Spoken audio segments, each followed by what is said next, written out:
Stephen. I'm the founder of Orbis86. My name is Zodia Markets.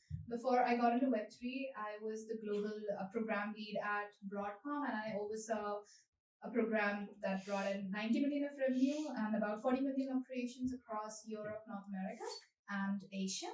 And before that, I worked with companies like Deloitte, Blue Cross Blue Shield for 15 plus years. And finally, I'm here in Web3 trying to figure out my role. No, I'm kidding. So we are a platform. What we are trying to build is utility as a service for what the communities in Web3 have built. As we know, there are a bunch of fungible tokens and non-fungible tokens, or you might have heard the term meme coins. And of course, you've seen the rise and fall of NFTs, and many of them are struggling to find utility. And our goal is to try and provide a platform that adds utility to these projects. As part of that, our first launch is a gaming platform that is Discord-based, and we'll also be making it web-based, that integrates the existing fungible tokens and non-fungible tokens in the ecosystem. We are chain agnostic. We are working on building a seamless user experience, and more importantly, being chain agnostic and obviously working with all players across the ecosystem, very inclusive. These community events that we host that are part of our onboarding activity, we do not make any money from the events. It's purely to bring the community together so everybody can meet each other, meet the folks who are in Web3, and those who are interested in learning about Web3. These guys can actually come here, network with people, and learn more about Web3. So moving on, you can scan this code later on and skip through that. I want to give a quick shout out to our sponsors for the event today. And we have, so Hedera is our primary sponsor. Some of you know about Hedera, the rest you will get to know about Hedera as we move through our first panel. We are also thankful and grateful to UCL for providing us the event venue. Venues cost an exorbitant sum of money in London, and being able to get a venue that can easily be accessed by others help us really bring down the costs of the event. Again, we do not make money from the events. This is not being done for profit. So it is a great way for the community to actually come together, and each one just contributes something. So UCL did that, and of course, without support from the DLT Science Foundation, we wouldn't have had the entire event come together. We'll also learn more about the DLT Science Foundation today. In terms of Hedera, we have a quick video that we're going to play, so you get to know about Hedera before we jump onto the panel. Hedera is the most used, sustainable public distributed ledger in the world, with use cases from preserving testimony to anchoring warning systems, ensuring the safe storage of vaccines, and allowing us to get back to life as we knew it, offsetting our carbon footprint while enjoying the new token economy. These are just a few of the game-changing applications built on Hedera, which is governed by the world's leading organizations and fueled by HBAR, the world's greenest cryptocurrency. What future will you build?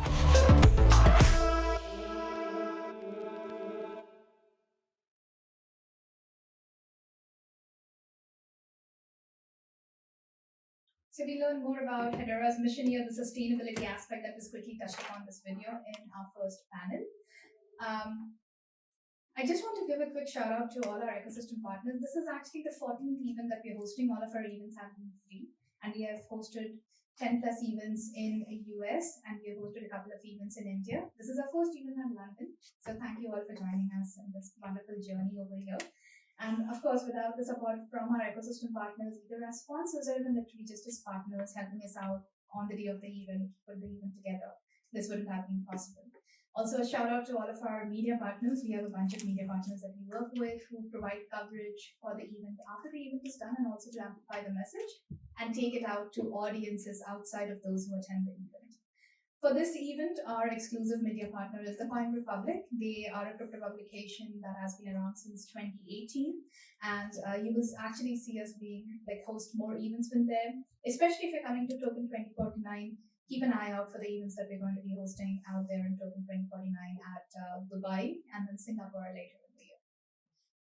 You did hear from Daniel earlier, who spoke about off-chain. So again, off-chain. By the way, Daniel and I, we have been working on this for a little while now.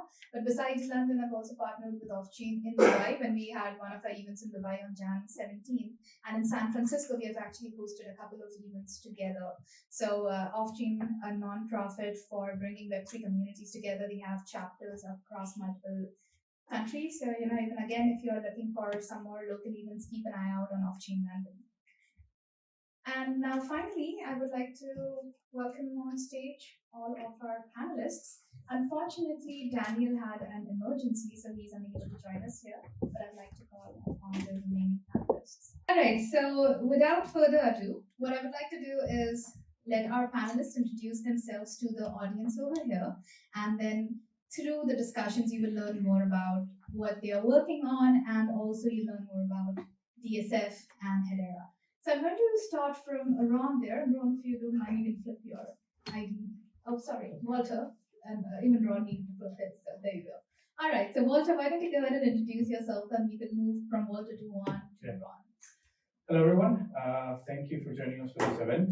I am a research fellow at the DLT Science Foundation, and I also work at the UCL Center for Blockchain Technologies and Computer Science Department. And we do a lot of exciting research at this intersection of AI, that's particularly my area of research, and also things related with distributed ledger technology. We have blockchain and hash graph in this case. Thank you, Walter. Juan? All right, hello. All right.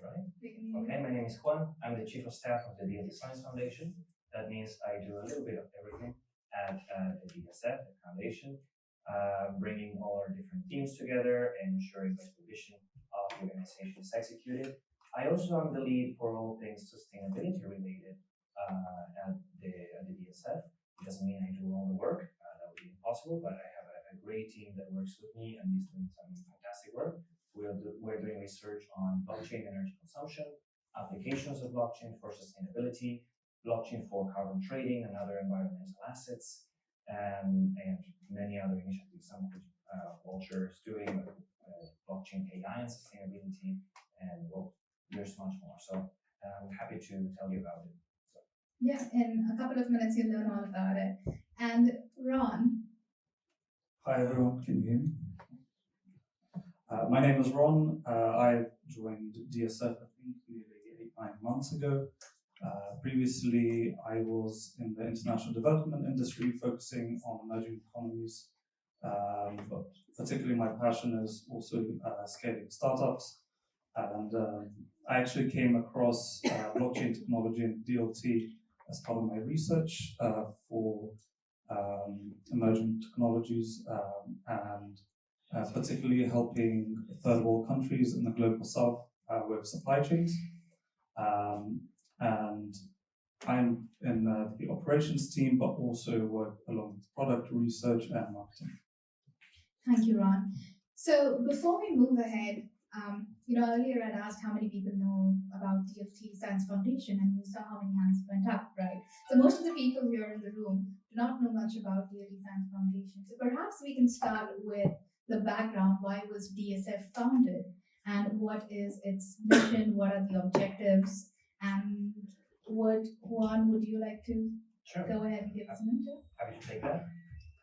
So the DLT Science Foundation is a foundation, an organization dedicated to advancing blockchain technology, or more generally, distributed ledger technology, right? Blockchain is sort of the industry name for DLT more generally. And when we say we are advancing blockchain technology, we are trying to do two things. We're trying to improve blockchain and also to tell the world about blockchain. So for this, we do education, we do research, what we call innovation. That means we try to teach developers, but also regulators, executives about blockchain technology, how to use it, how to apply it. We do workshops and roundtables where we can bring regulators together with the industry and they can work things out, the best frameworks to operate. And also we are publishing research, supporting a network of researchers here in London and around the world, trying to advance the state of the art, but also advance knowledge on blockchain. The last thing we do is try to bring, as I was saying, developers, builders, academia, government, regulators together. So trying to have information, knowledge, and value flow between these two between all of these sectors. We try to bring them together and to help them work together. Thank you. So thanks for that introduction, right? The background of what DSF has been founded to work on. In a spirit of just building tools for the Web3 community, and also in spirit of it being a foundation. So DSF is actually chain agnostic. You actually work with all layer ones, right? And what I would love to ask Ron or Walter over here is, in the past couple of years since DSF was actually founded, what are some of the key milestones that have been achieved? Who would like to take that question? Right, I can respond to that from a research perspective. So key milestones, I would say we have several publications. We aim to publish at high-ranked journals, so where the pressure, the peer review is higher than normally if you just go and release a white paper. And some publications, for example, that we're working on and that we have published in the past, some that one did related to triple accounting. And there's another one that I'm personally working about tracking the evolution of DLT technology in general and literature using natural language processing. This is mostly literature mining. And there's another research that we published recently, which is mostly about comparing automated market makers that are built at a smart contract level versus if you build it at the consensus layer. This was looking at some example that XRP was doing. So even though we are an event that is mainly sponsored by there, we also look at all the things that are being done by other projects. So before we move ahead, I'd like to ask the audience, just so that we have a good temperature, a good read on the audiences here. How many of you are familiar with automated market makers? Okay, that's actually quite a lot. I'm glad to see that. Okay, the rest, but that being said, more than 50% of the people don't know about it. So perhaps when we bring in all our Web3 vocabulary, we tend to assume that everybody in the audience knows everything. Okay, how many of you are, I know that a lot of hands went up when we asked about Hedera, but how many of you are aware of XRP? Okay, more hands up, makes sense. XRP recently won lawsuits against SEC. So, they are paving the way forward for a more accessible, decentralized future to be built. And the DLT Science Foundation was funded by both XRP and Hedera. And we learn more about Hedera because now there are some active projects that are being worked on. But just with that thought in mind, I would love to ask you, Ron, there are initiatives that you guys have, especially working with Hedera, for example, right? Why did you choose to build some of this tech on Hedera? Sure. So most of you will have seen the video that was played. But I guess I can describe Hedera in a broader sense. So in the last few years, the industry has kind of been plagued by, as you said, meme coins and untrustworthy projects. There's also a lot of layer ones and layer twos are unknown. Fortunately, Hedera is none of those. It's probably one of the most well-known enterprise-ready blockchain that's fast, sustainable, and really it has been taking over the entire industry, cross sectors. So for example, not only is it a leader in sustainability, so it's got the Hedera Guardian, which works directly with the United Nations to put sustainable policies and track supply chains and carbon credits. But also, recently a project such as Drop has been adopted by the Federal Reserve, which is obviously in the financial sector, to real-world asset tokenization with token. So I think it's really incredible the amount of progress there has taken in the last few years, especially in the crypto winter. And I think Walton may touch upon this later on, but it's really easy for developers to come on board and contribute to the HCS, which is the Hedera consensus system, the Hedera token system, It's also really big in the gaming industry and the NFTs, from Zeus Market to Hash Guild. So it's an all-around network that is also faster than traditional blockchains because I think it's a hash graph, so the underlying architecture is different. It's more secure. It also allows for faster and more TPS. So yeah, I hope that's explained a little bit. So I would like to touch upon a little more and maybe just give numbers. So Hedera today has just one single shard and it operates at 10,000 transactions per second, which is actually pretty fast for a layer one. And theoretically, it can scale up to unlimited number of transactions per second, given that more shards would be added. But on one single shard, it can go up to 10,000 transactions per second. And Hedera is the only ledger out there. We are not referring to it as a blockchain because blockchain is a different technology and Hedera is built on Hashgraph, which is a different technology. It's still a public ledger, but Hedera has close to 40 billion transactions on mainnet. And just for perspective, Ethereum recently crossed 2 billion transactions on mainnet.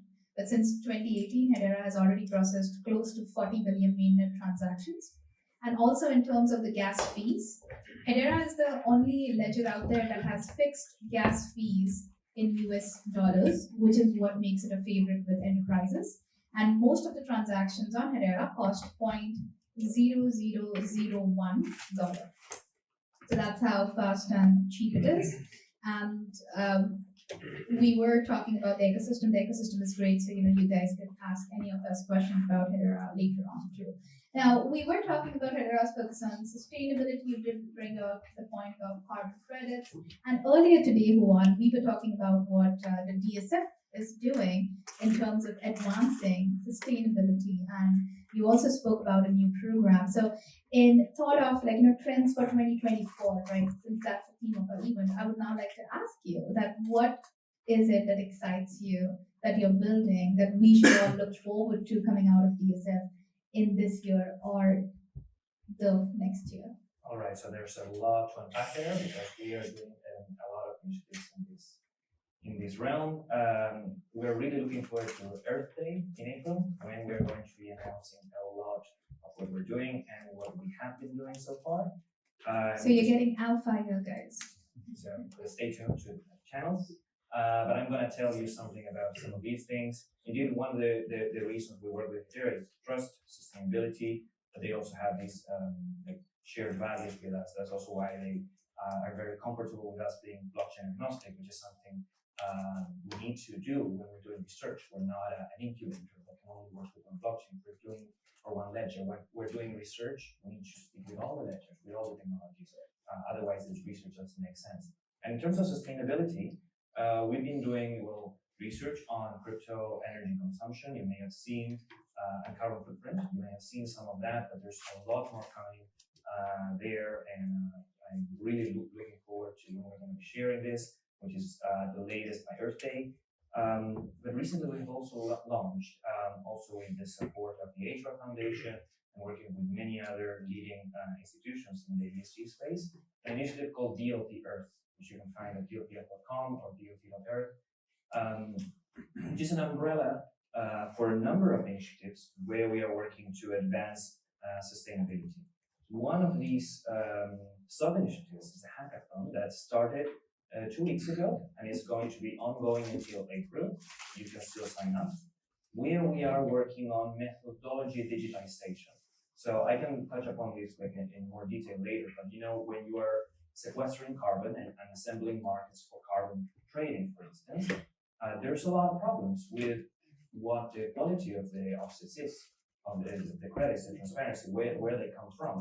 I don't know if any of you has ever bought a carbon offset, but I have, and I have received a PDF via email. So that is not particularly traceable. We are working on digitizing a lot of methodologies, decomposing them into their minimal elements, and bringing all of that to the public ledger so that it can be transparent and auditable. It's a lot of work. Sorry to interject there. But before we talk about the digitization and traceability of carbon credits, I would like to ask you, why is that even important? People buying all of these carbon offsets, what exactly are they doing? Is it just another kind of firm? Or what is the real impact So, long story short, when you take the starting point that greenhouse gas emissions may have had some negative effects on the climate, you may want to reduce them. But also, when you are not able to reduce them, you may want to compensate for that. You may want to sequester carbon and take carbon out of the atmosphere. Now, we all know there's this principle called division of labor, right? Sometimes it's more efficient to let somebody else do the work and you pay them for it. So the people that are in the best position to sequester the carbon, they specialize in doing that, they do it, but then they need to sell you some representation of what they have done to monetize what they have done. That's why carbon markets exist.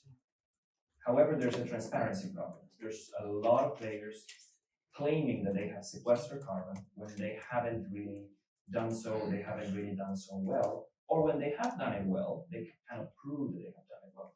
So one of the things that we're trying to aim at is to solve this problem called adverse selection. It's to solve for a problem where the bad credits and the good credits, they're all mixed together. We're working on separating that. And we have this hackathon to advance this goal, where you don't need to have your own team. You can be working on climate, you can be a developer, you can be working on methodologies already. We can match you with a team that's already working on this. We also have a fellowship program for people doing research on this. Yeah, we are going to jump more into the grants and fellowship in a minute. Before that, though, Walter, you did mention that you are working on things like the intersection of AI and Web3 and some other cool initiatives at DSF.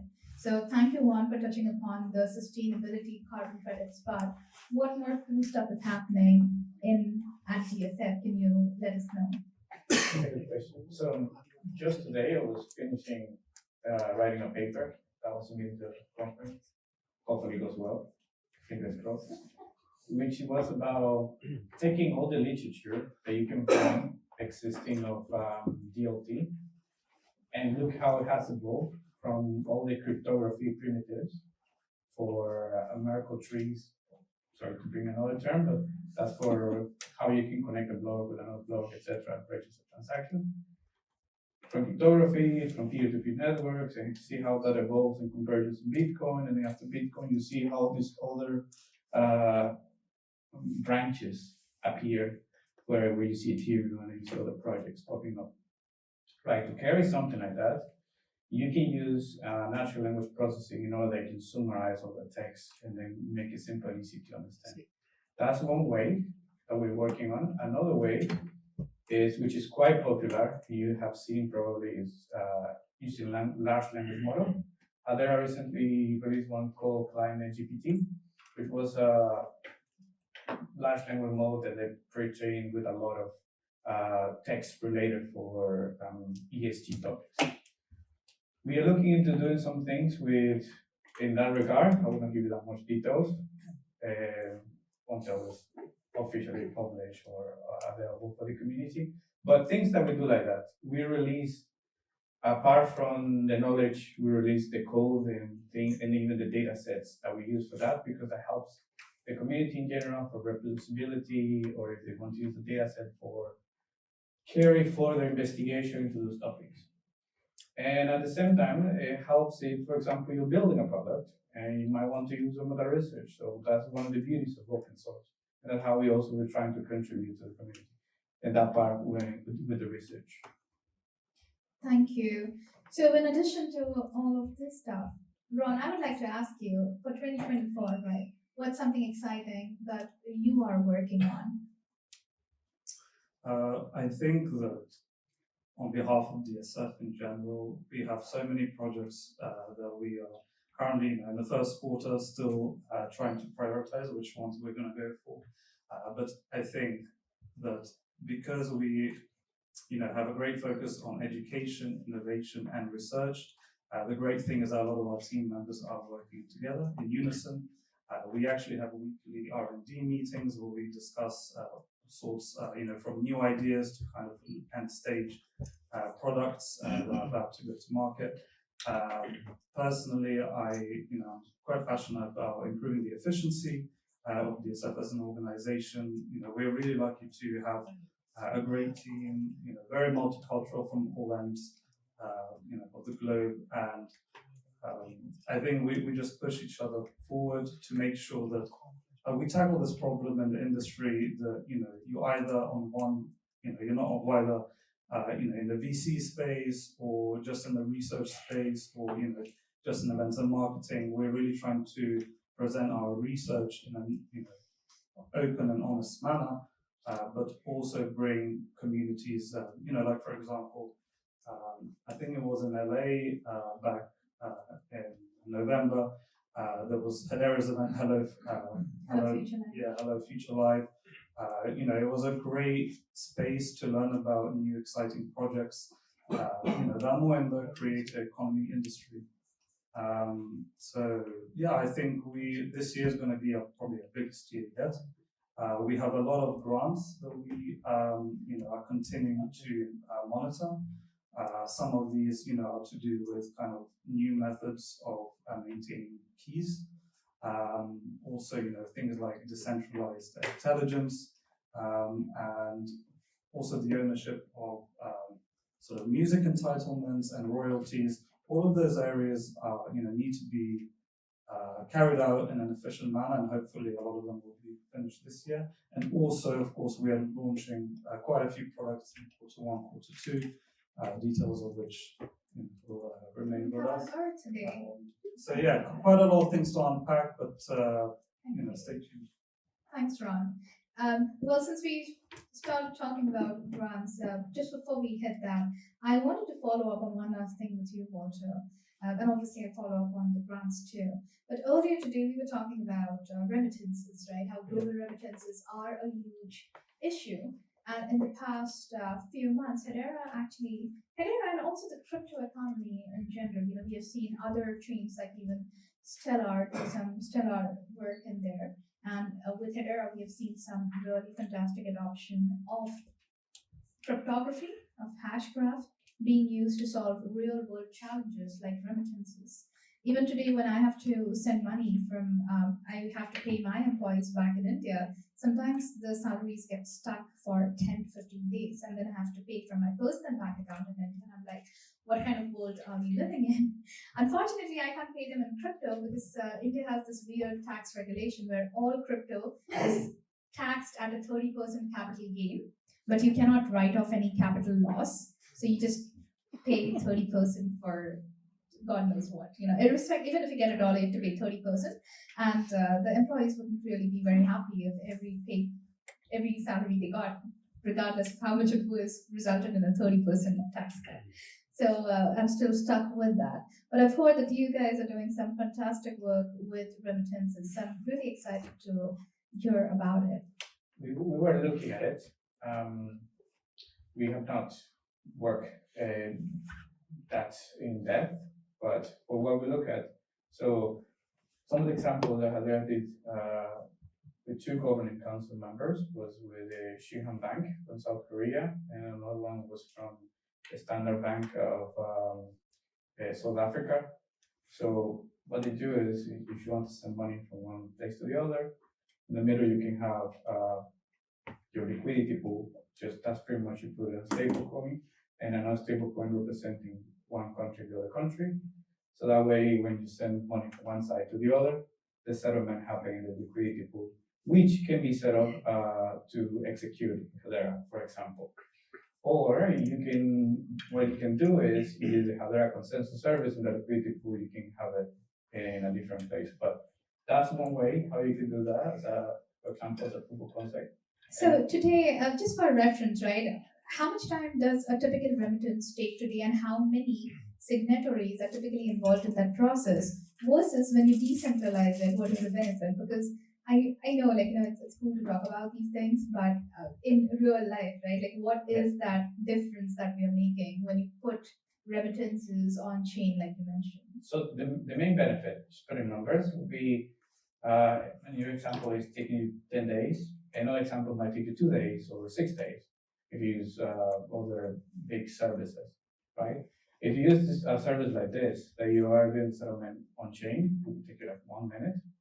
And for example, the fee that you would spend in the case of Hedera could be 0.001 for for registering the transaction. Of course, some extra fee on top for do you have to pay your bank provider.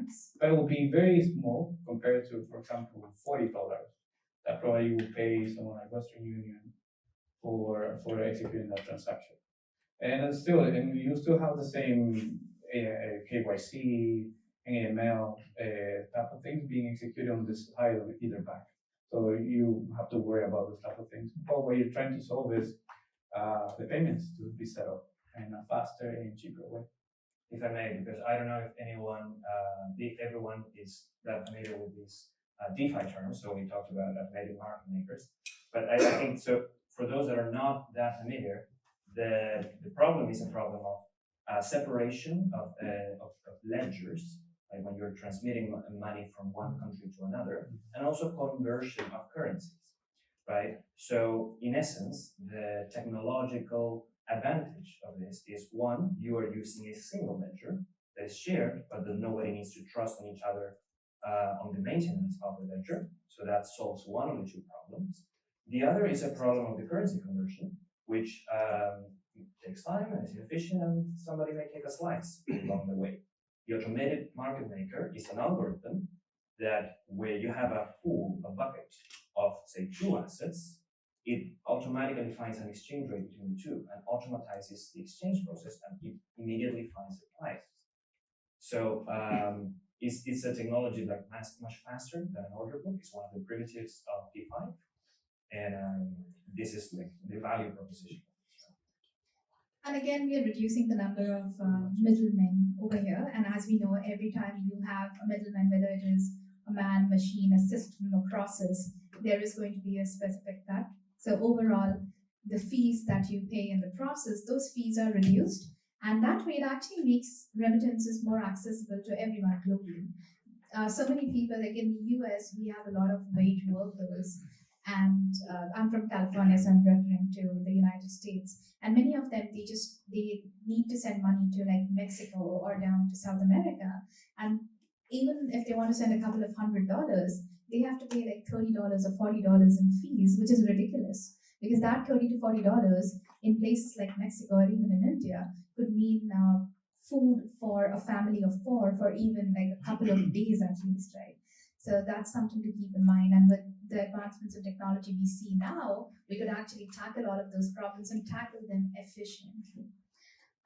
With that, before we jump into audience Q&A, let me give the audience something to ask you questions about. So I'm very excited to get you guys talking about the grants that are offered by DSF, because I think with whatever you three mentioned, it seems like DSF is working on a whole spectrum of things.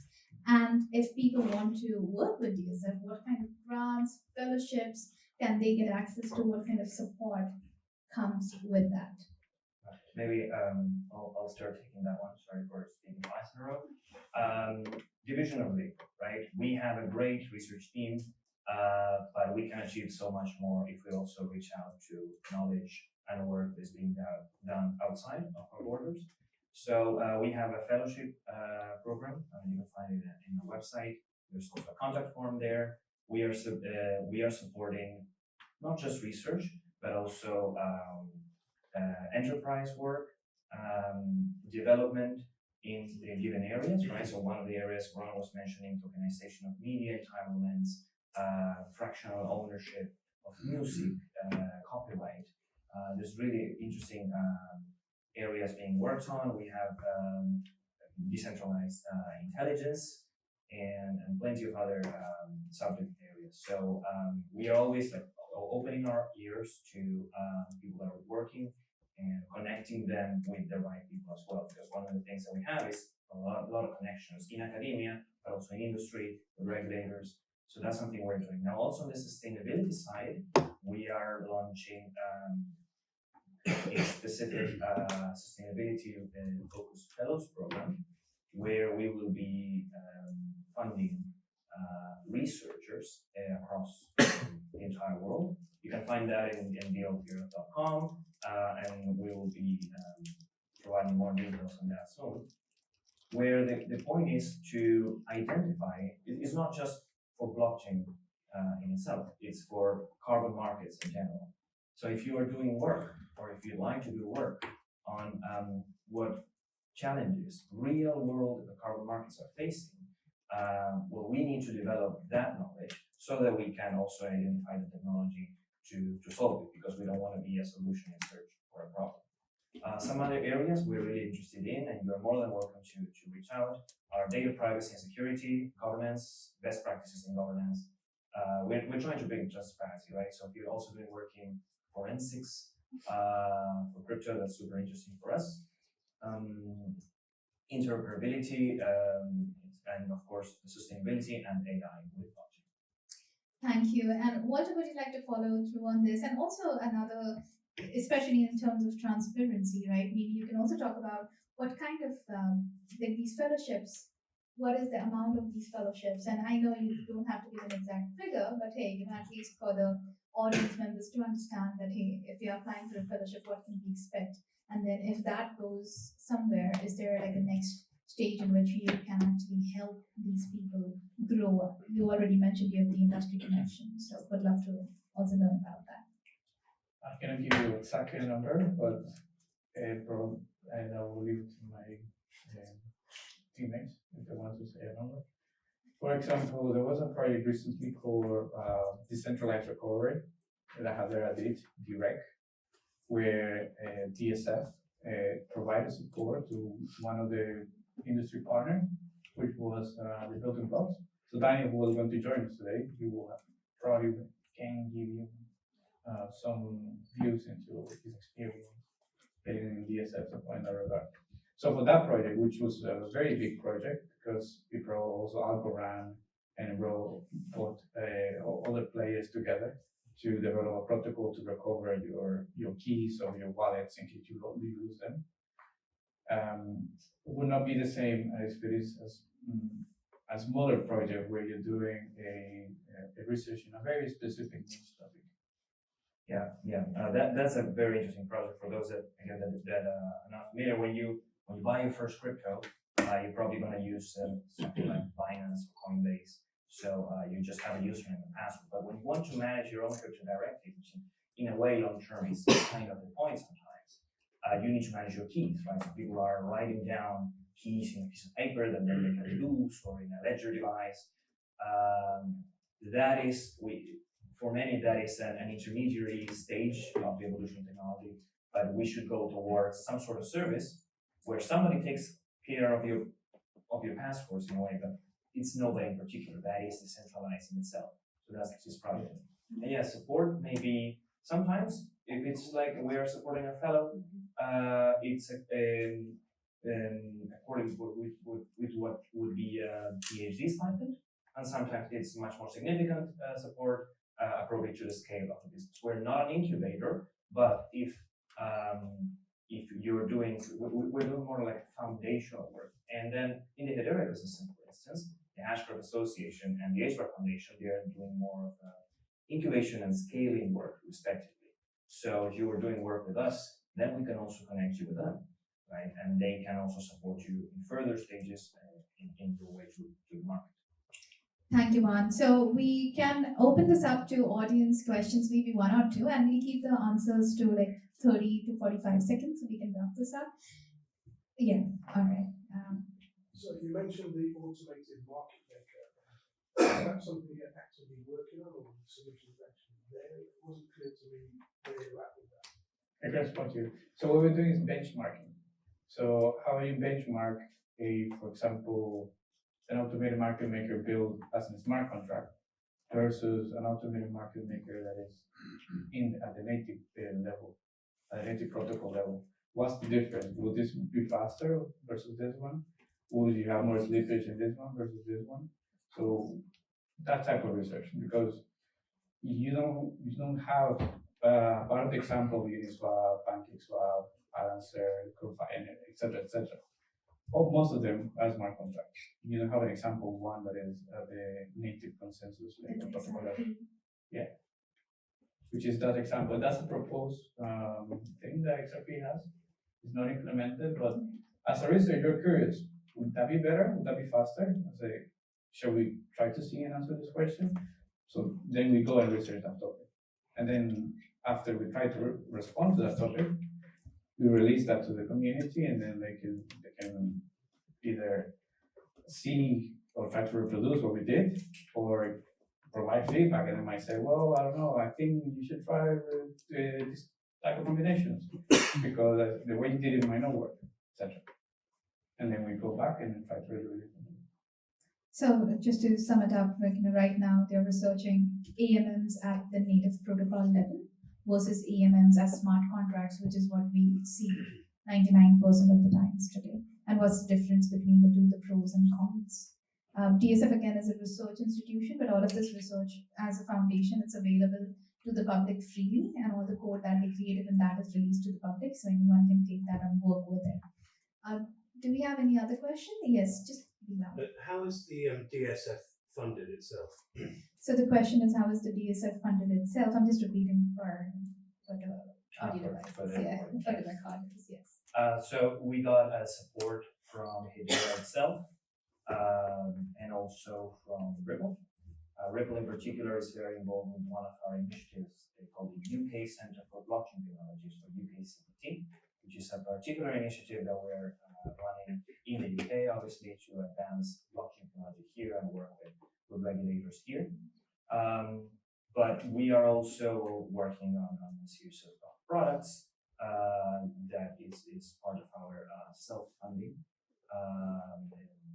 philosophy. We're trying to be sustainable, and you can find about that at dltscience.org/mass intelligence. Thank you.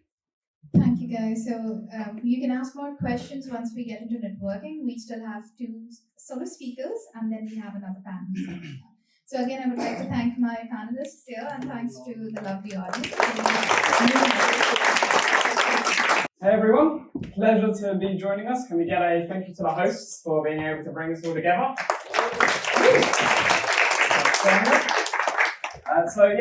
My name's Stephen, and my Web3 name is Cap. I'm the UK lead for Solana and what we've been doing here over the last few months building out our super team. Just a quick raise of hands quickly. Who's heard of Solana? All right, there we go. It's a pretty good forum. So essentially the TVR, we're like the 3rd largest layer 1. We're known for being one of the most scalable, one of the fastest, cheapest, centralized, greenest chains out there. But not only that, if you haven't seen recently, we're the first ones to bring out a blockchain mobile phone. So we're trying to pioneer and push on, take different risks and do different things. And that's where we also see kind of our culture at Solana being formed by the hacker houses. One of the real big Web3 trends that I see in 2024 is chains paying more attention to this little piece of the pie, which is your community and the culture that you're building out. And it's something that we at Solana have taken from the very beginning to focus on, and that's where the hacker houses have done incredible work. But I'm here to talk to you a little bit today about our super teams. This is our global hub initiative, where over the last couple of years, we've now set up 12 different regions all across the world, where we're helping people learn, earn, and build on the blockchain, and ultimately want to make sure if you want to be building an ecosystem, we're that connector. Whether you need the partnerships, whether you need help getting the users, whether you want to be raising capital, we're here to be able to add in that support. And so, in essence, we're here to accelerate that journey for helping you connect with community and capital. So that journey starts with learning.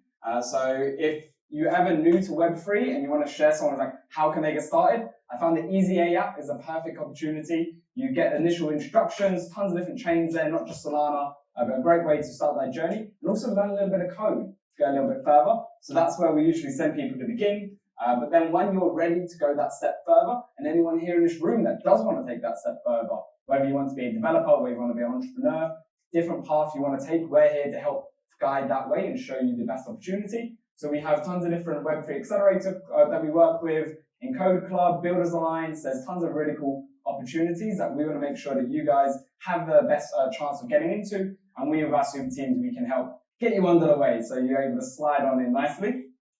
And then we also do a lot of really cool community activities. One of the more recent ones is our City Hall, where I'll essentially talk about all the big kind of wins of our members specifically, what they've been going on, what we've been doing, and give people kind of the alpha on what's going on. So really cool casual ways to be learning, from all the way from those in-depth stuff to these casual more stuff. But what's with learning if you're not earning? So we place a big opportunity and a big emphasis on what we do, on like how do you earn that first £1,000 from the Web3 ecosystem. When we want to onboard somebody, that's what got me. Back in August 2021, I flipped an NFT, made 2K, and I was sold. 3 months after that, I was full-time in the space. And we see for anybody, there's not just being able to flip and trade to make money, there's tons of real-world value that you can be able to offer. So anyone wanting to build public goods, we have a grant program open to them.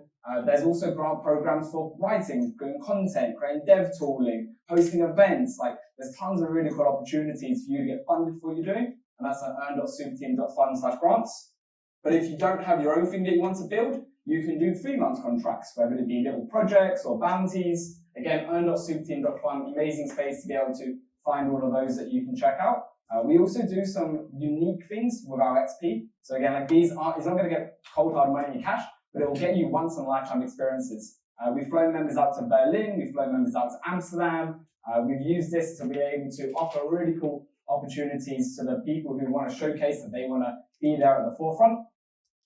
And then if you want to make that full jump and go into space, we're here to be able to help you make that career, whether it be helping you do up your CV, introduce you into employers.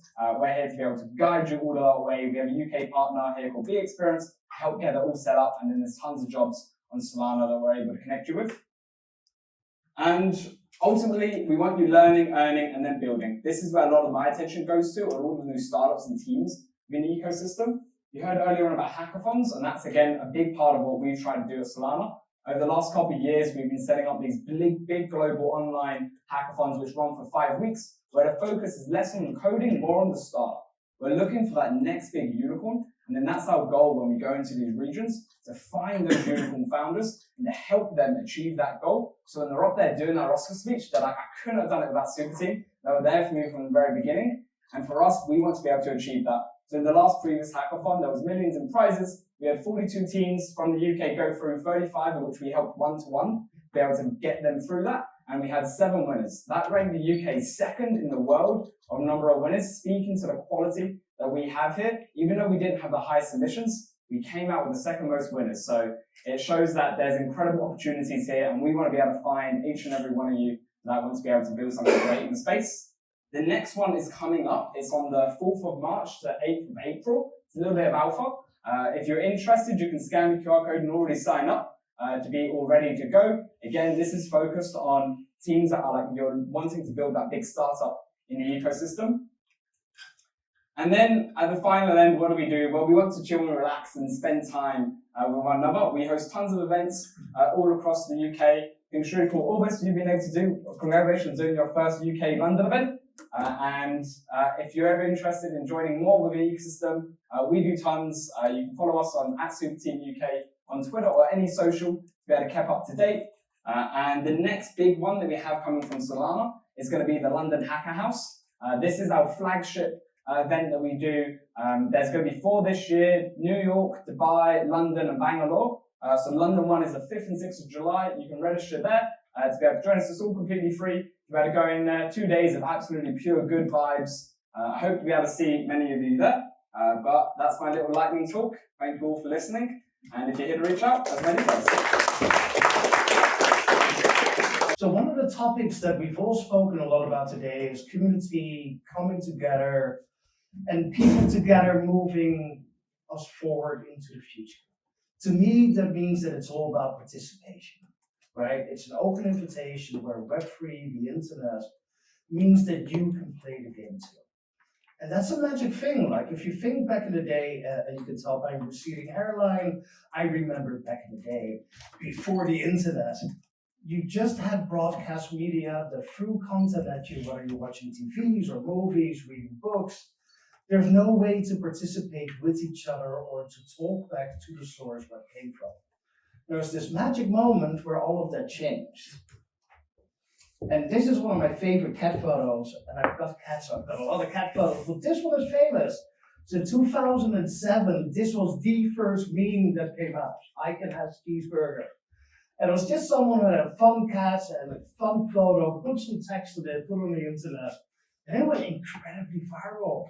And memes didn't exist back then. It was a new thing that we've never seen before.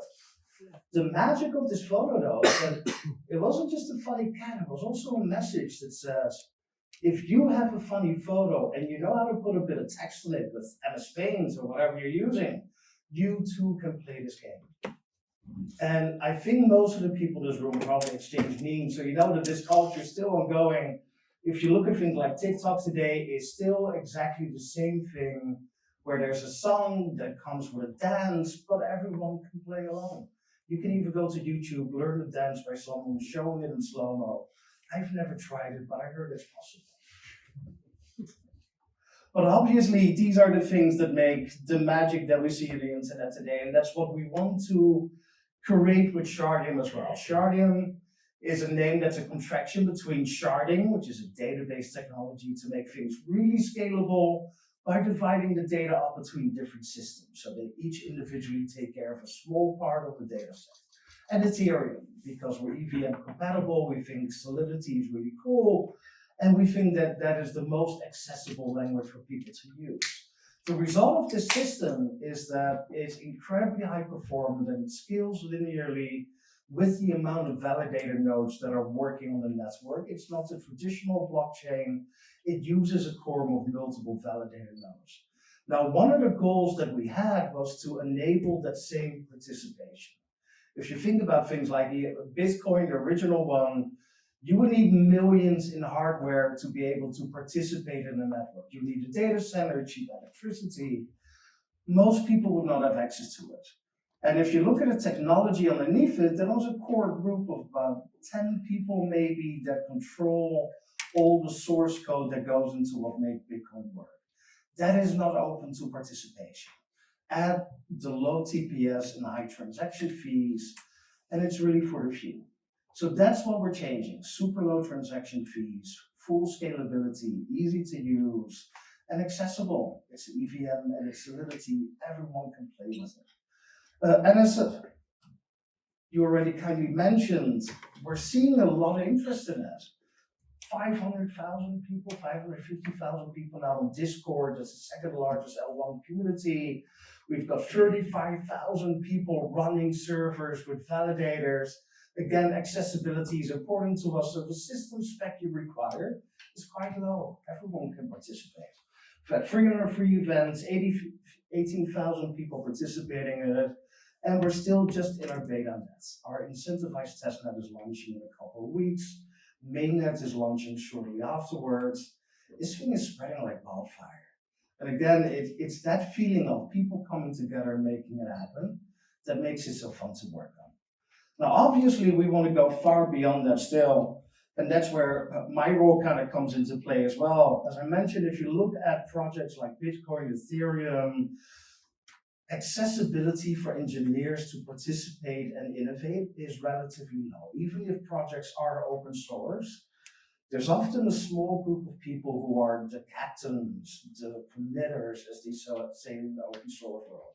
And they're not very open to other people innovating with them and not just externally to the platform contributing as the barbarians at the gate of them. So one of the big things that we're doing is that instead of saying we are a group of people with a community that contributes, we're saying we just happen to be the first members of this community and everyone else is able to join. So the North Star that we're aiming for and what excites me for 2024 is that we want to get to the point where 51% of the owners of the projects, including the source code, is owned by the community. And that's what we're going to make happen. Thank you.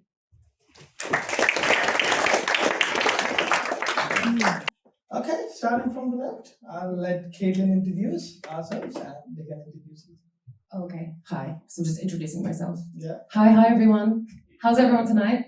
Good. Okay, good. Hi guys, my name's Caitlin. I'm the co-founder and CEO of CryptoMondays London, which is a monthly meetup dedicated to all things education in the Web3 space. We've been running since 2018. We've put on something like 70 plus events over the years. So I would encourage you, if you are ever free, to come down. Our next event is on the 19th. Hello everyone. How's everyone doing? Very good. Something good to you? I guess not. No, actually the weather is perfect today. So I'm Sash. I'm from AS Labs and MultichainZ. So I'm the co-founder. We are a Singapore-based startup. We are tackling the industry in DeFi space, and we are very interested to bring real-world assets on chain. Yeah, I think you got it. Yeah. Hi, I'm Divya. I'm the CEO and co-founder of HQNFTs. We are a no-code platform originally, but we do train tickets on the blockchain, and we do access into real-world property using blockchain. So, and also I write for Nasdaq. Yeah. Thank you. Thanks. I'm Paul Howard. I used to run a venture cap fund in the space, so quite in tune with a lot of the startups that operate in digital ledger technology. One of the companies I'm a shareholder of is Zodia Markets. We specialize in one-off ramping fiat to crypto from Standard Chartered. Thank you. Yes. Hello, everyone. I'm Christian from Secured on Blockchain. Is there anyone in here not familiar with Web3? Any hands? No? Well, oh, there's one there. Great. Because I'm that guy that you can learn from. What we do at Secured on Blockchain is that we try to take people from the Web 2 into the Web 3. And we do not invent all these fantastic things that maybe in here is, but we are taking pieces from that technology and we store primarily data for our customers. Well, thank you for the introduction. We'll start from Chris. I'll start the panel.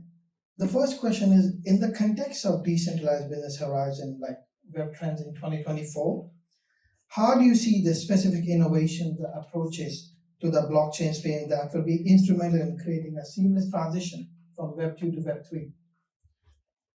Well, the way we see it, or I mean, the way I like to see it is that we, I mean, there's not many people that knows about Web 3.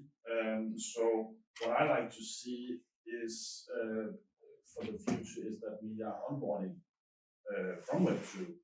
So for me, it's and for our company, it's very, very important that when people are starting to look into Web3 and actually going to use Web3 blockchain, it needs to be seamless. So we heard, I think it was the first panel talking about in regards to wallets and all that stuff going on, also with payments, etc. It has to be seamless. So for the customers we are working with, we can't ask them to download anything. Everything has to be, as I say, I mean, my vision is to say or do it in a swipe, because these people we work with has no clue about blockchain, wallets, crypto, whatever. But they see the benefits of storing data on the blockchain. Okay. And I will come to Paul then, like in 2024, where do you see the opportunities for most of the students to get them started in Web3? How do the students over here can start their career and grow in Web 2024? Yeah, I think to Chris's point, there's a lot to be said about adoption. So getting people a MetaMask account, getting people online with these decentralized apps that really take control of your money. I think the first move will be financial. I think getting our financial empowerment through Web3 is really positive and powerful, because at the point where you have your money in a piggy bank and then give it to a high street bank, you're giving your credit, you're giving all of your assets to a third party. With Web3, you've got an ability to contain that and keep that yourself. And outside of your personal relationships, for me, financial assets are the most important thing, because you can earn passive income on that and it can emancipate you from the 9-to-5 job. So I think it's a real important move in 2024 for people to get their own decentralized Web3 wallet. Where does the opportunity exist? I think to Chris's point about making that whole space easier to understand for people, marketing, UI, and fresh ideas. You know, a lot of what's happened so far has just been about taking the traditional world and putting it online. And I think that trend will continue. So just, take an idea that you see in the real world and build a business around that and get some people who are interested to fund it and launch it. I think that's where the innovation and the opportunity comes. It's firstly in that financial segment, I'm afraid I think real world assets are probably 3 or 4 years away from really getting momentum. But I think firstly in the financial emancipation and making sure that your counterparties are effectively credit worthy or you're keeping those assets yourself online, even better. Well, I totally agree with you, and I would move forward to Divya to this topic. What do you think are the major barriers, challenges for onboarding the traditional Web2 people getting onto Web3? Where do you think they face the challenge most while we are onboarding them? That's a good question. We work extensively with government and large organizations like the Fortune 10.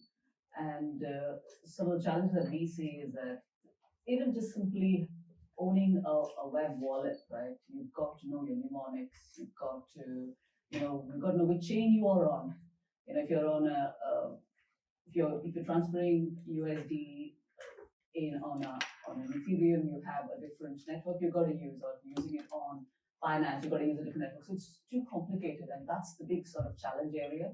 That's what we really work on, wherein to kind of completely abstract that onboarding process and just use your socials as a means to access your wallet. And it could be a digital asset, it could be an NFT, or it could be your crypto coin. But the point is to kind of completely abstract the wallet experience, and that for us has been a big winner with all our clients. And moving forward to Sasha, I would like to ask, in terms of real world assets while we are onboarding them, what do you think, the major risk and challenges that user face in terms of real world assets? I think, as you mentioned, one of the biggest risks is counterparty risk, actually. So finding out who is supplying, who holds a real physical asset, that's one of the major problems of bringing real world asset on chain. And in fact, I think bringing real world asset on chain, that is the first step. The holy grail moment is creating money markets for real world asset on the blockchain. That's going to change everything, because that's when the real Web2 money is going to start coming into Web3. Because right now, what we have is, I was discussing earlier, we have a lot of money moving from one project to another. So whenever there's a new project launching, liquidity moves from A to B. So, real world asset will change that. We have illiquid assets such as real estate, for example, or gold, or ETFs, bonds, which are more liquid.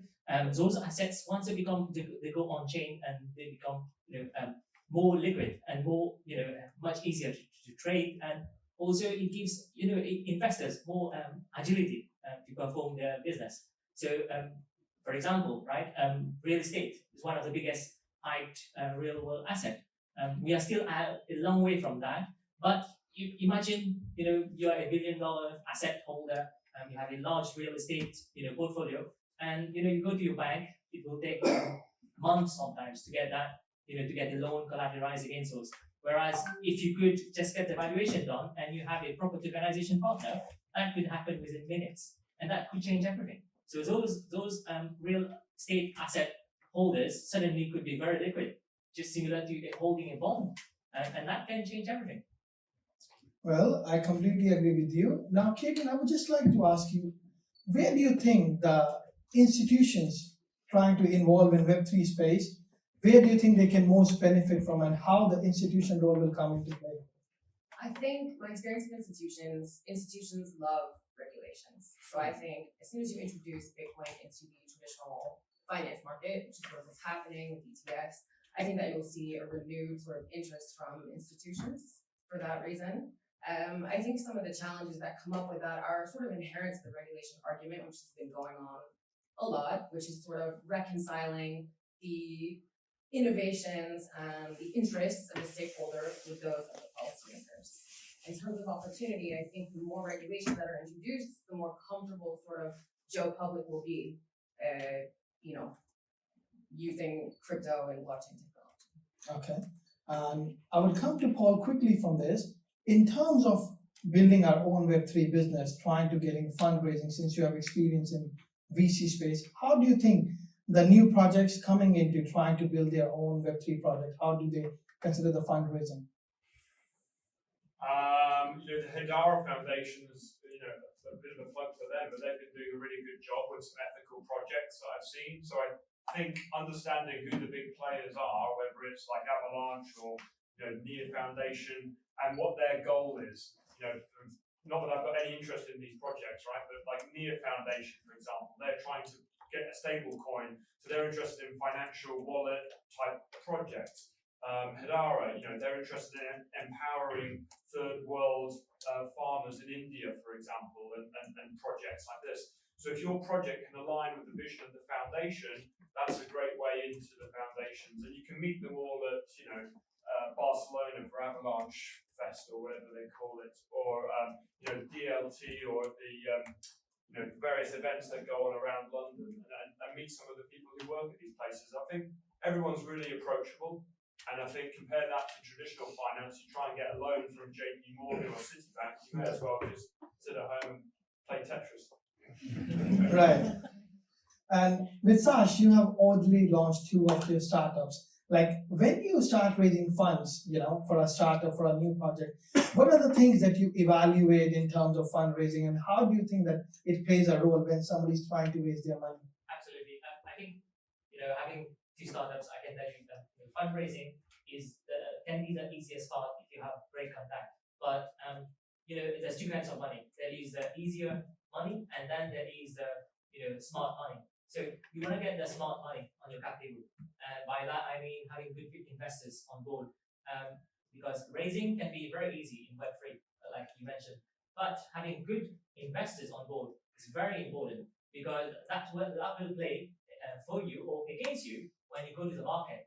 Because the quick money that comes in gets out quickly, and they are exit liquidity on your retail users. You don't want that. So what you want is long-term investors who believe in your project and wants to support you for the long term, and they share the same vision. So always check their thesis, like what they believe in and how they behaved in the past, like what projects they have supported, and that way you will be able to evaluate whether it fits in your narratives or not. Okay, and I would quickly come to Chris. Like you have experience of both traditional finance and Web3 as well.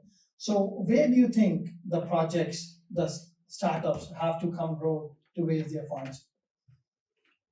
Well, I agree with Sash. I think it's some good points he's raising there. I mean, the way I see it is that I'm kind of like the old school. So from where I come from, it's more about proving something.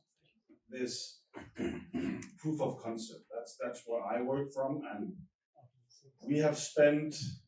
We haven't done any funding whatsoever. We have done it ourselves, but I mean, I agree with Sash. It's about getting the smart money in if you wanna do fundraising. But I would strongly suggest that if you are able to take it at least some steps in the beginning, I would advise that. That have really helped us, and we have our first, live platforms out, etc. And then it becomes easier, because then you have something to show people. And also, if you're looking into the Web 2 people, in order to get finance, it becomes even more important to have something to show. Well, I'm pretty sure this advice will be really useful, because I believe there will be a lot of students in here who are thinking of building their own Web3 projects and trying to build. Thinking of Web3 trends, I will come to Caitlin now. Where do you think there are a bigger trend of layer 2s that are coming into play? Where do you think layer 2s are involved in, along with the whole Web3 transition? Yeah, I completely agree. I think L2s are going to kind of come to the fore now. There's been tons of discussion about infrastructure and layer 1s, and I think really your use cases, your most impactful use cases, are the layer 2s. So I think they were created obviously originally for scalability and efficiency. So you're looking at like zero knowledge rollups, zero knowledge EVMs. So these types of things for me also indicate a level of privacy. So I think that privacy will be big in 2024 as well. I hope. I really want it to be. I want people to care more about privacy. And then also storage or capacity, which is something else that layer 2 is sort of resolved. So I think those are kind of like the 2 offshoots from there. But you're looking at things like gaming, DeFi, NFTs. Those are the type of layer 2, subsectors maybe that I think will really grow. All right. I think that should be good. Yeah, if I could just add to that as well, and I think if you look at that level 2 ecosystem, you've got things like Matic, Avalanche, you've got a bunch of different things. For me, Michael Saylor says it really well. He says Bitcoin is digital gold. And I've got a narrative that Ethereum is the oil of the crypto economy, in that everything that we do below that, these L2s, are all powered by Ethereum. And so we've got the Cancun upgrade coming this year. We've got ETF approvals coming this year. And all of those transactions involving stable coins that we talked about with remittances, and that are actually really big business for what we're doing at Zodia right now, they're all powered by Ethereum in the gas chain. So I think to the point, you'll see more and more of the stuff moving on to level 2s, but Ethereum underpins all of that, just like Bitcoin underpins the gold standard of the ecosystem. Just wanted to add that in. I'm curious, just because you mentioned, ETFs, bigger players coming over, where do you think banking coming into the blockchain space, they're trying to get into Web3, where do you think the role of banking plays here? So I guess there's a couple of things that banking does. Firstly, there's pseudo banks, people who give virtual ISINs and IBANs, which are okay. But then where does your money actually sit? And then you've got big banks like, shameless plug, Standard Chartered, Nomura. You've got a couple of teams who have actually got a big banking business behind it. Okay, Goldman, Jamie Dimon at JP Morgan, they've got their bank as well, but they're kind of doing stuff on the private blockchain.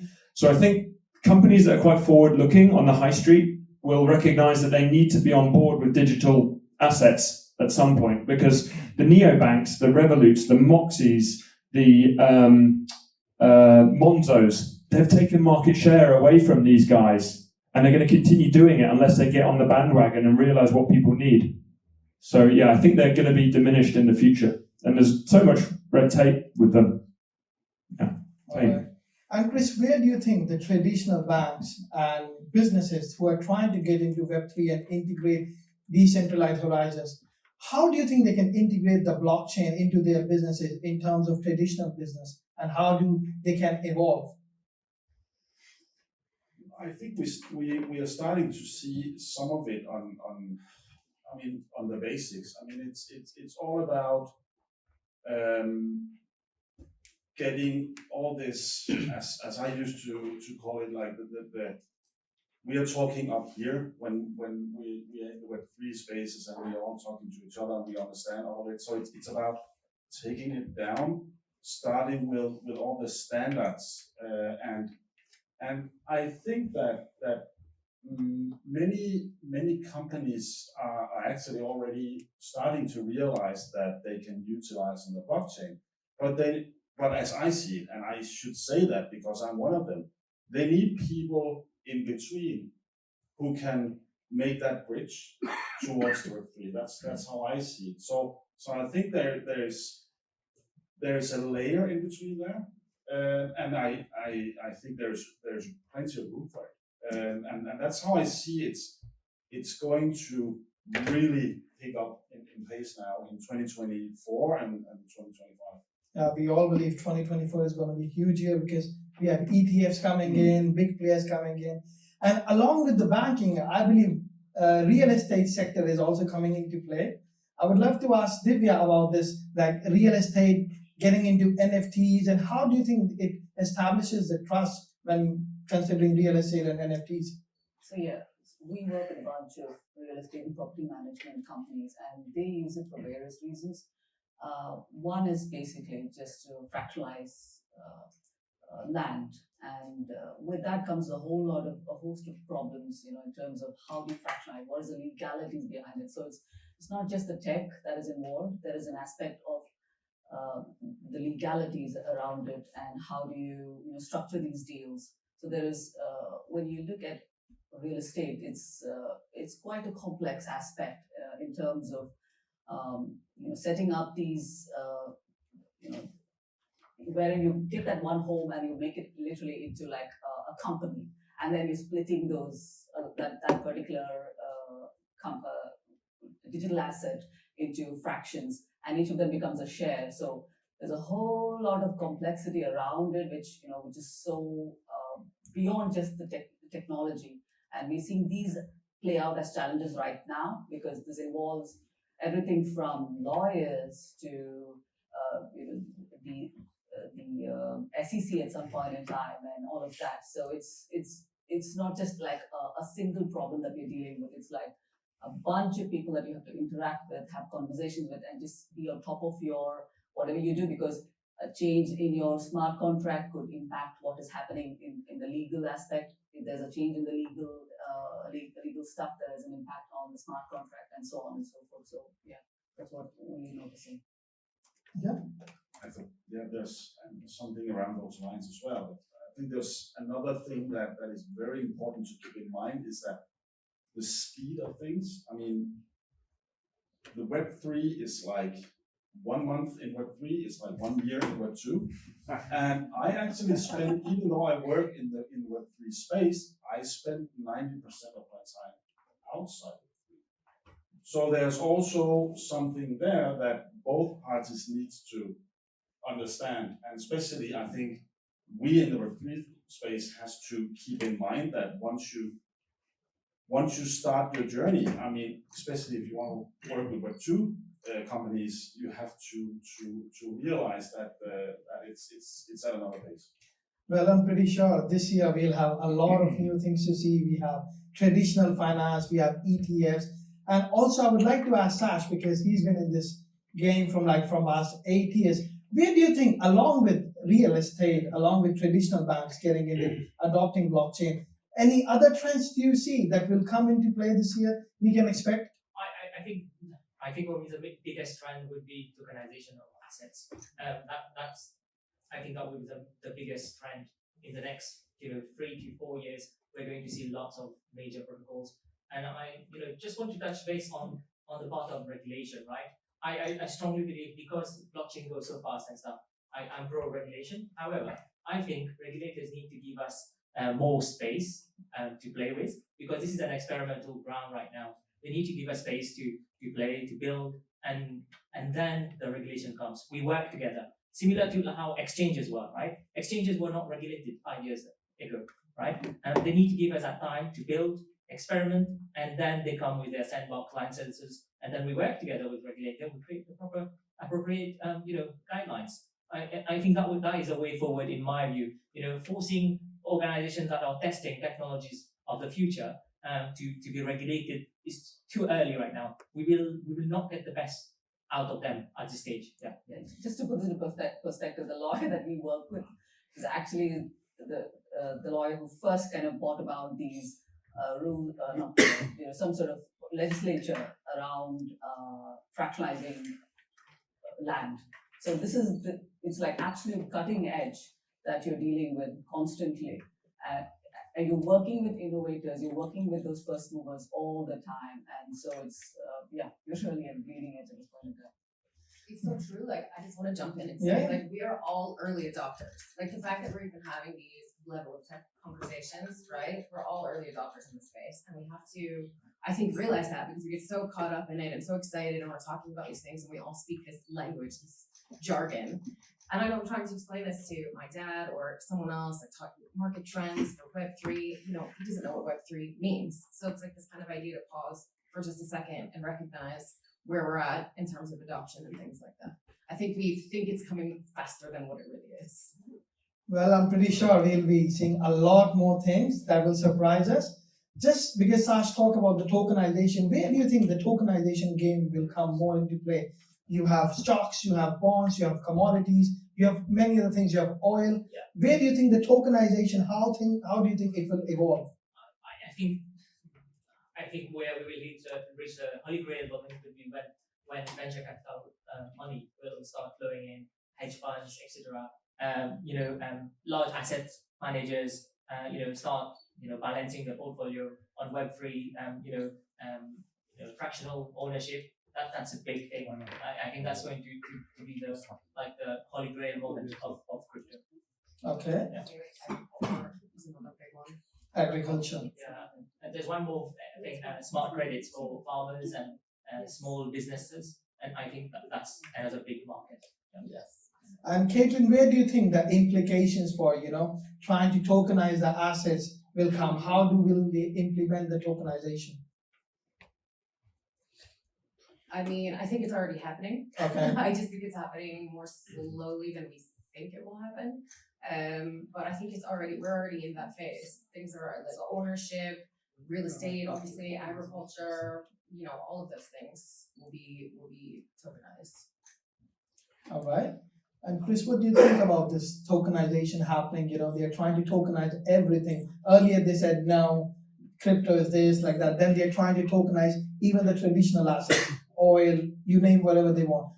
Where do you think that, why the sudden transition is happening now? Well, I think it's moving already, but I think it's going to come in stages. I mean, I think we will see that we are talking a lot about fractional ownership and all that stuff. I think you will start to see, and what we see from where I come from is that, okay, now we can actually have a physical asset and we can start to store some vital information about this physical asset. Okay, what is next is that, so if I have a very expensive item here, do I want to sell it fractionalized and tokenize it that way? I mean, I think it's going to come in stages, but it's the train is moving, but it's taking a long time. So yeah, but it's definitely coming. Any thoughts you would like to add on this topic, Paul? No? Okay. Okay. Well, that concludes. We'll take some questions from the audience now. Yes, I would like to actually add something to all this, if I may. So basically, I want to address a question to all the panel. So the next phase, if I read between the lines, the next big things is about how do we perceive privacy, because privacy is fundamental to get all those points right. Without it, nobody will trust that network regardless. So how do you perceive privacy while we know that privacy tokens are banned? So I think what's going to happen is not so much about tokens, but maybe non-fungible as an asset, right?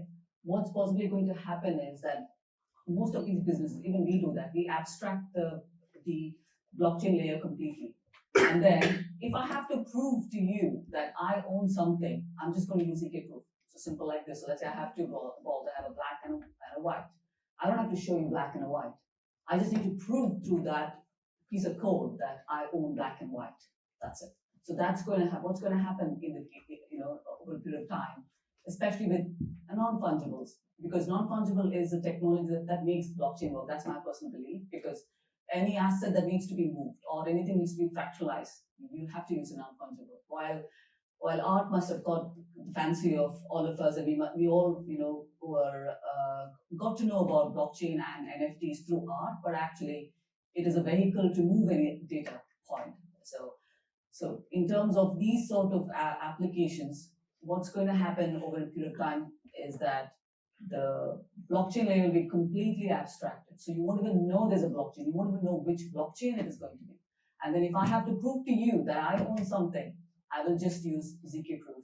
So I'll literally, as I said, it's a simple thing like, I have two balls, but I don't have to show you both the balls, but I can just prove to you that I own it, using ZK proof. So that's what's going to be, the next wave of sort of this privacy, where we bring in privacy, because that's the only way forward. Okay. I will be happy to answer on that one, but I would also want to hear other opinions, because what you're suggesting is actually fundamentally have a fundamental problem, because we yet to understand what would be the NFTs sort of a framework, legal framework to support this. Now, we know that ETF been approved, okay? An ETF will give a massive step forward for the ecosystem as a whole, but we will see it in the midterm future, because market makers and the way they inject money into that sort of a market. But NFTs are not regulated, so we don't know really how to look at it. I can take that question if anybody else here. So NFT depends. See, NFT depends on what you're doing with it, right? NFT as an NFT that you're selling and buying, that's completely different. I can't talk about it. What we we use NFT, I can talk about it. We use NFTs to transfer data from one point to the other. So that doesn't need a regulation because it's a technology. Look at it as simply as a technology. Because I'm not getting value out of transferring. Like if I'm selling an NFT to you, that's completely different. That has to be. That's why NFT. When you look at NFT, there's so many aspects to NFT. It depends on where you are. What are you working on? While there is this fractionalization that we do, we also do train tickets on the blockchain, and we're working on the leading train operators in the UK at this point in time. For that, we are not using NFTs as a means of buying and selling an asset. It is just saying a proof, an immutable record on the blockchain saying that this is the ticket that you have purchased for this particular journey. So it's a private distributed ledger. That's what it is. I'm sorry, but maybe you can take I your apologize. questions. That's it. I'm done. No, you can ask your questions, but we have to be respectful of others' questions. You're And there absolutely is right. also privacy and infrastructure.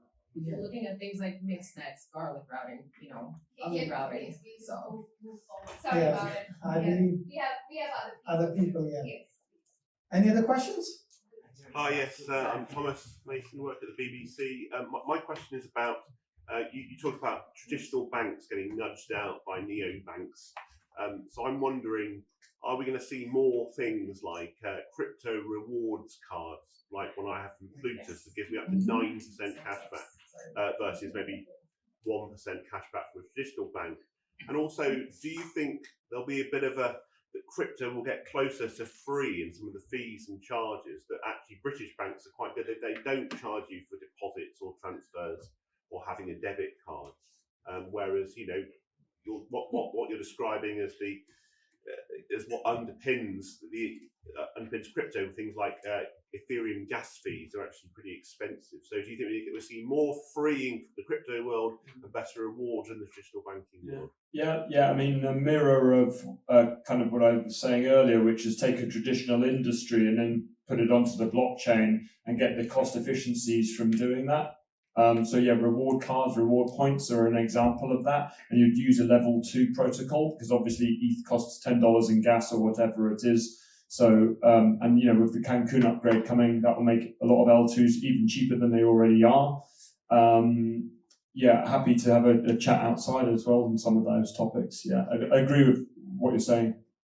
Yeah, I'm pretty sure we all have a lot of questions. I will just take one more question from the audience. Can I ask you something about this one? Because you mentioned, I think, two of the best narratives, as you mentioned before, so which one data storage and the privacy, which is very important. So I was wondering, thinking, because in the past, the coins are more penalized because they're not very transparent. So I'm wondering if you think the biggest narrative would be more, so as you said, in fact, in infrastructure, which could be like decentralized exchanges, or do you have a certain other view, like, so because of some coins have been penalized before because they don't feel very transparent and they're focusing a lot on privacy. So so what's the question? Sorry.